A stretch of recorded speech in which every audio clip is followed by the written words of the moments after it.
Проблема управления автомобилем в состоянии опьянения остается весьма актуальной для нашей республики.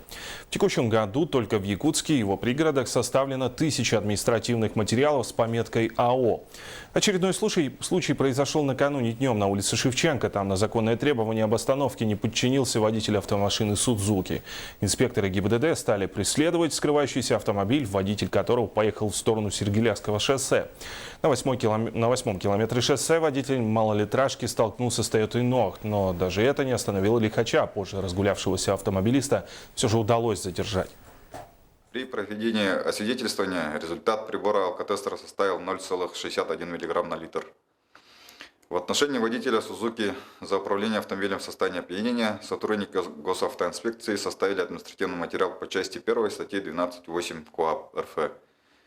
И теперь нетрезвому автолюбителю грозит наложение административного штрафа в размере 30 тысяч рублей с лишением права управления транспортными средствами на срок от 1,5 до 2 лет. А также любитель быстрой езды был оформлен по части 2 статьи 12.25 Кодекса административных правонарушений за невыполнение законного требования сотрудника полиции об остановке транспортного средства.